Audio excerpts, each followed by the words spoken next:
পাল্টে গেল অন্নপূর্ণা ভান্ডার প্রকল্পের নিয়ম।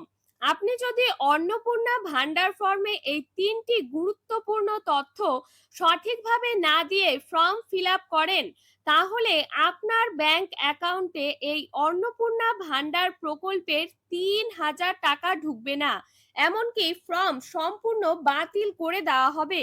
তাই অবশ্যই ভিডিওটি শেষ পর্যন্ত দেখুন, কারণ আজকে আমি জানাবো সেই তিনটি গুরুত্বপূর্ণ তথ্য কি কি। প্রথম কারণ হচ্ছে ব্যাংক অ্যাকাউন্টের সঠিক তথ্য। ফর্ম ফিল আপের সময় সবচেয়ে গুরুত্বপূর্ণ বিষয় হলো ব্যাংক অ্যাকাউন্টের সঠিক তথ্য জমা দেওয়া। আপনাকে অবশ্যই জমা দিতে হবে bank account number, IFC code এবং সঠিক ব্যাংকের শাখার নাম। এই তথ্য ভুল হলে সবচেয়ে বড় সমস্যা হয় টাকা ট্রান্সফার ফেল হওয়া। তাই সরকার যখন ডিবিটি সিস্টেমে টাকা পাঠায়, তখন একটা ছোট্ট ভুল, যেমন একটি সংখ্যা ভুল লেখা বা আইএফসি কোডে ভুল হলে পুরো ট্রান্সফার আটকে যেতে পারে বা অন্য অ্যাকাউন্টে চলে যেতে পারে। এছাড়াও ব্যাংক অ্যাকাউন্ট অবশ্যই অ্যাক্টিভ থাকতে হবে। অনেক সময় দেখা যায় অ্যাকাউন্ট অনেক দিন ব্যবহার না করার কারণে ইনঅ্যাক্টিভ হয়ে যায়। এমন অবস্থায় সরকার টাকা পাঠালেও সেই টাকা রিসিভ হয় না বা টাকা ফেরত চলে যায়। এই কারণেই ব্যাংক অ্যাকাউন্ট আপডেটেড রাখা এবং সক্রিয় রাখা অত্যন্ত জরুরি। দ্বিতীয় বড় কারণ হচ্ছে আধার লিঙ্ক। দ্বিতীয় গুরুত্বপূর্ণ বিষয় হলো আধার লিঙ্ক বা এনপিসিআই ম্যাপিং। সরকার এখন সমস্ত ভাতা এবং অনুদান ডাইরেক্ট বেনিফিট ট্রান্সফার বা ডিবিটি সিস্টেমের মাধ্যমে পাঠায়।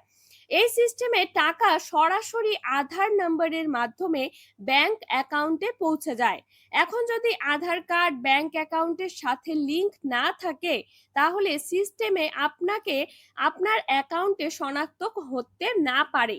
ফলে টাকা ট্রান্সফার হলেও সেই টাকা আপনার অ্যাকাউন্টে ক্রেডিট হয় না। অনেক ক্ষেত্রেই দেখা যায় সব তথ্য ঠিক থাকলেও টাকা না আসার প্রধান কারণ হলো এনপিসিআই ম্যাপিং না থাকা। তাই অবশ্যই ব্যাংকে গিয়ে এই লিংক করতে হবে এবং একবার সঠিকভাবে লিংক হয়ে গেলে ভবিষ্যতের সমস্ত ডিবিটির টাকা সহজে অ্যাকাউন্টে পৌঁছে যায়। এই কারণে আধার লিংক এখন বাধ্যতামূলক যাচাই প্রক্রিয়ার একটি গুরুত্বপূর্ণ অংশ হয়ে দাঁড়িয়েছে। তৃতীয় গুরুত্বপূর্ণ কারণ হচ্ছে পরিবারের অর্থ সামাজিক তথ্য। এই অংশে আবেদনকারীর পরিবারের বাস্তব আর্থিক পরিস্থিতি যাচাই করা হয়। এর মধ্যে থাকে পরিবারের সদস্য সংখ্যা, পরিবারের মাসিক এবং বার্ষিক আয় এবং আয়ের উৎস কি। এছাড়াও দেখা হয় পরিবারে কেউ সরকারি চাকরি করেন কিনা, কারণ সরকারি চাকরিজীবী পরিবার এই ধরনের প্রকল্পের আওতায় আসে না। আরো একটি গুরুত্বপূর্ণ বিষয় হলো সম্পত্তি ও জীবনযাত্রার মান। যেমন বাড়িতে গাড়ি আছে কিনা, পাকা বাড়ি আছে কিনা, জমি বা অন্যান্য আর্থিক সম্পদ আছে কিনা, এই সব তথ্য যাচাই করা হয়।